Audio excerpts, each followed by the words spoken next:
인생 후반전에 오신 것을 환영합니다. 오늘은 진정한 행복에 대해서 좀 살펴보겠습니다. 우리가 보통 생각하는 행복은 뭔가 더 많은 즐거움, 아니면 더 좋은 조건, 이런 걸 통해서 얻는 거라고 여기잖아요. 뭐 돈이라든지 성공, 아니면 되게 짜릿한 경험 같은 거요.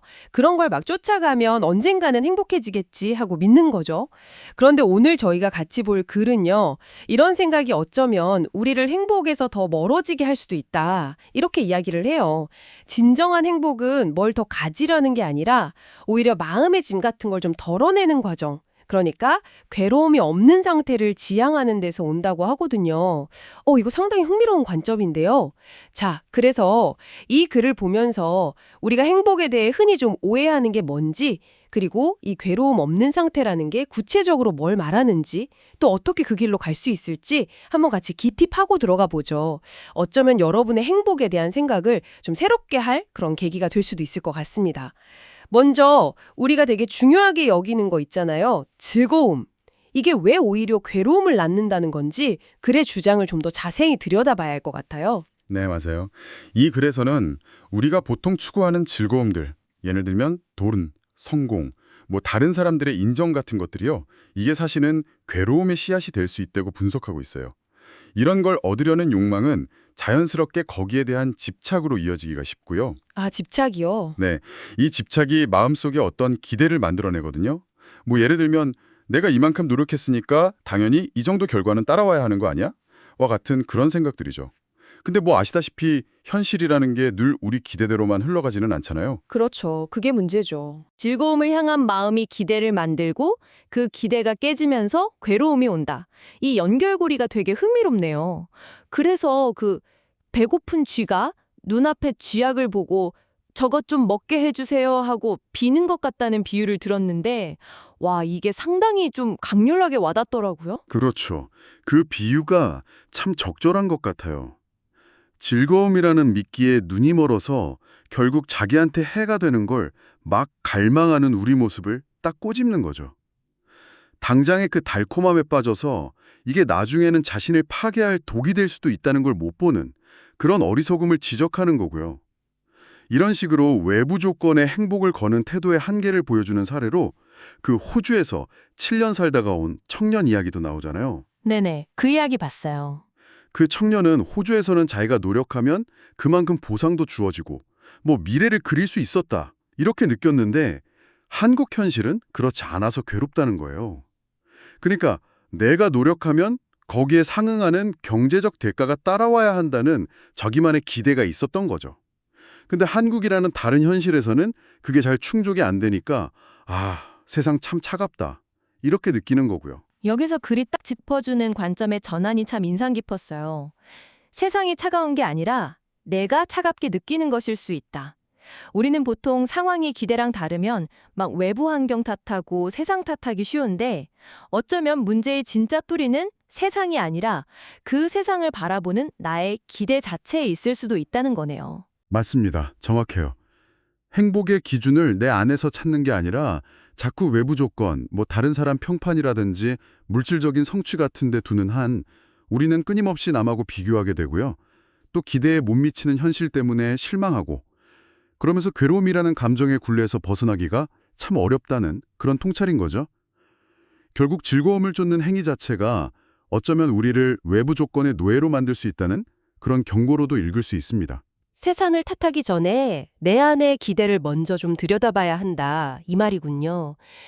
아, 그렇다면 이 모든 괴로움의 진짜 근원, 그 뿌리는 그럼 도대체 어디에 있는 걸까요? 글은 그 답이 바로 우리 내면에 있다고 보고 있네요. 괴로움의 원인이 바깥 세상이 아니라 나의 마음에 있다는 생각. 어떻게 보면 참 익숙한 이야기 같기도 한데 일상 속에서 이걸 실제로 적용하는 건 정말 어려운 것 같아요. 네, 그쵸. 머리로는 아는데 잘 안 되죠. 이 글은 우리가 겪는 많은 고통들이 몇 가지 근본적인 관점의 오류에서 비롯된다고 분석하는데요. 이 부분을 좀 더 자세히 풀어주시죠. 네. 첫 번째 오류로 지적하는 게 흑백 논리의 오류예요. 동네 재개발 갈등 사례를 통해서 이걸 설명하는데요. 예를 들어서 조용한 동네를 지키고 싶은 주민이랑 개발해서 이익을 얻으려는 사업자 사이에 갈등이 있잖아요. 네, 그런 경우 많죠. 그럴 때 우리는 보통 나는 옳고 저 사람은 틀렸다. 이런 식의 선악 구도로 문제를 딱 잘라서 보기가 쉽다는 거죠. 하지만 그래서는 이게 어느 한쪽이 정의롭고 다른 쪽이 불의한 그런 문제가 아니라고 딱 선을 긋습니다. 인용된 부분을 보면 더 명확해지는데요. 이건 뭐냐면 이해가 서로 충돌한다는 거예요.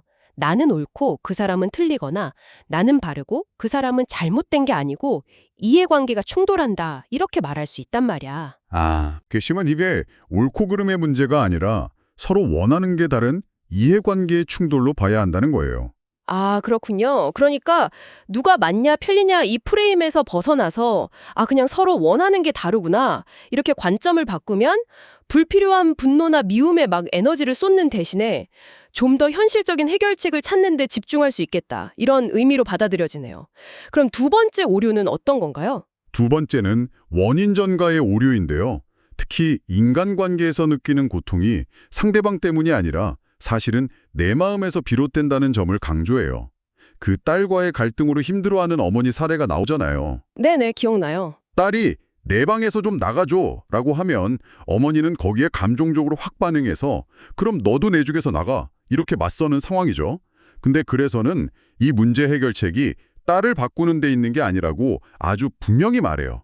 인용 부분을 보면 그러니까 이거는 딸이 문제도 아니고 남편 문제도 아니고 자기 문제라서 해결의 길이 없다 이렇게까지 얘기하거든요. 자기 문제라서 해결길이 없다. 좀 강하게 들리네요. 네, 문제의 진짜 원인이 딸의 어떤 행동 그 자체가 아니라 그 행동에 대한 나의 기대 그리고 나의 감정적인 반응에 있다는 걸 알아차려야 한다는 뜻이죠. 딸이 나가라고 했을 때 해결책이 막 딸을 바꾸려고 애쓰는 게 아니라 그냥 알았다 하고 내 반응을 바꾸면 그만이라는 거. 그 단순함이 오히려 되게 신선하게 느껴지네요.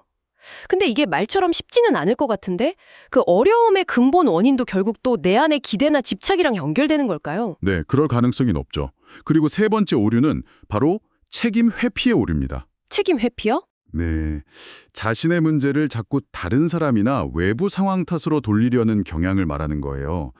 예를 들어서 속마음을 잘 털어놓지 못하는 사람이 아휴, 이야기할 만한 사람이 없어서 그래 라고 말하는 경우 같은 거죠. 하지만 글은 그 속내를 아주 정확하게 짚어내요. 인용 부분을 보면 내놓기 싫으면 사람이 없어서 안 내놓는 게 아니라 내가 안 내놓는 거지 사람이 없어서 안 내놓는다 그러면 그건 다른 사람을 탓하는 거잖아. 이렇게요. 즉 실제로는 다른 사람의 비판이나 평가가 두려워서 스스로 내놓기 싫어서 안 내놓는 게 본질인데 마치 외부 조건 때문에 어쩔 수 없는 것처럼 남 탓을 한다는 거죠. 문제의 원인도 나한테 있고 해결의 주체도 나 자신이라는 걸 인정하기 싫어서 회피하는 거라는 겁니다. 결국 세상에서 일어나는 사건이나 다른 사람들의 행동은 뭐랄까 그냥 방아쇠 같은 거고 그렇죠. 총알 자체. 그러니까 괴로움이라는 감정은 그걸 해석하고 반응하는 나의 마음이라는 거네요.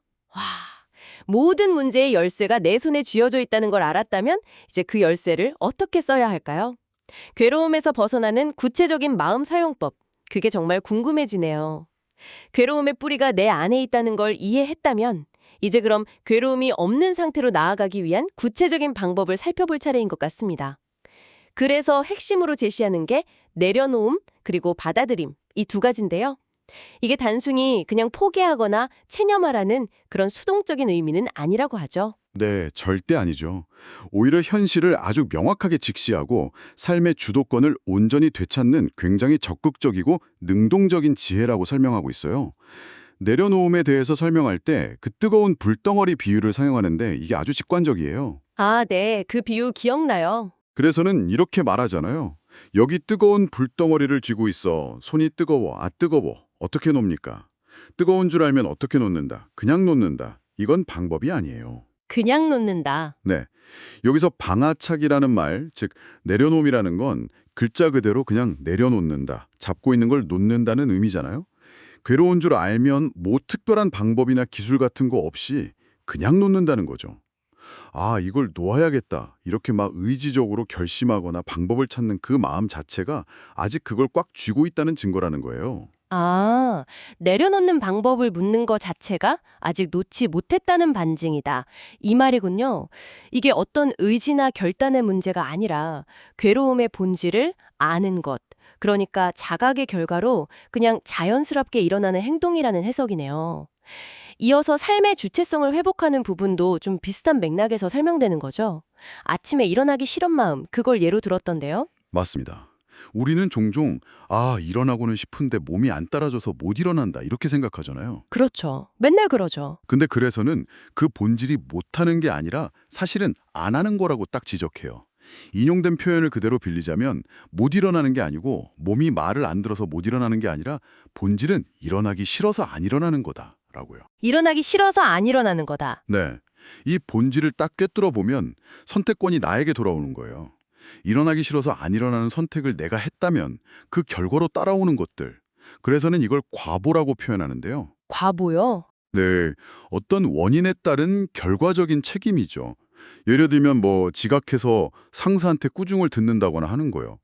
그걸 그냥 내가 받아들이면 되는 거예요. 근데 만약 그 결과가 싫다면 그럼 일어나기 싫은 마음에도 불구하고 그냥 일어나면 되는 거죠. 모든 상황에 결국은 나의 선택이고 그 책임도 온전히 나에게 있다는 걸 자각할 때 비로소 우리는 상황에 질질 끌려다니는 노예가 아니라 내 삶의 주인이 될 수 있다는 통찰을 주는 겁니다. 내 선택과 그 결과에 대한 책임을 온전히 받아들이는 것? 와, 이게 주체적인 삶의 시작이라는 거군요. 그럼 받아들임의 지혜는 또 어떤 방식으로 설명될 수 있을까요? 나이다 들면서 주변 사람들이 하나둘 세상을 떠나는 그런 현실을 마주하면서 불안감을 느끼는 예를 들어요. 이건 자연스러운 감정이긴 하지만 이걸 그냥 피할 수 없는 비극으로만 여기면 계속해서 괴로움에 시달리게 되잖아요. 네, 그렇죠. 힘들죠. 하지만 관점을 바꿔서 이것을 그냥 삶이라는 여정의 아주 자연스러운 한 부분으로 받아들이면 거기서 오히려 지혜가 생겨날 수 있다는 거죠. 피할 수 없는 현실을 막 거부하면서 괴로워하는 대신에 그걸 있는 그대로 수용함으로써 내면의 평화를 찾는 길이라고 할 수 있겠습니다. 네, 오늘 저희가 함께 살펴본 이 글은 행복을 찾아서 끊임없이 밖으로만 향하던 우리의 시선을 좀 안으로 돌리게 만드는 그런 힘이 있는 것 같습니다. 즐거움이라는 어떤 신기루 같은 걸 쫓기보다는 괴로움의 진짜 근원인 내 마음의 기대나 관점의 오류들을 좀 차분히 살피고 그리고 내려놓음과 받아들임이라는 지혜를 통해서 외부 조건에 흔들리지 않는 그런 평화를 찾아가는 길을 제시하고 있네요. 그래서 이 모든 이야기가 지금 이걸 듣고 계신 당신에게는 어떤 의미로 다가오시나요? 어쩌면 진정한 행복이란 게 더 많은 것을 성취하고 더 나은 조건을 갖추려고 막 끝없이 외부적으로 질주하는 게 아니라 내 안에 그런 불필요한 기대나 집착이라는 무거운 짐을 좀 내려놓고 지금 이 순간을 그냥 있는 그대로 받아들이는 그런 내면의 평화, 그 고요함 속에 이미 존재하는 건 아닐까? 이런 생각도 드네요. 네, 맞아요. 만약 우리가 겪는 괴로움의 상당 부분이 외부 조건 그 자체가 아니라 그것을 해석하고 반응하는 우리 안의 그 기대와 관점에서 비롯된다는 말이죠. 그렇다면 어쩌면 잘 사는 삶에 대한 우리 각자의 정의를 막 외부적인 성취 기준 이런 거에서 좀 내면의 고요함과 평화로 다시 써보는 것. 그것이야말로 어쩌면 가장 근본적인 행복의 시작이 될 수도 있지 않을까요? 오늘 하루 당신이 내려놓을 수 있는 아주 작은 기대 하나는 무엇일지 잠시 한번 생각해보는 시간을 가져보시는 건 어떨까 싶습니다. 네, 오늘 저희와 함께 깊은 이야기에 귀 기울여 주셔서 정말 감사합니다. 다음 시간에 또 다른 흥미로운 탐색으로 찾아뵙겠습니다.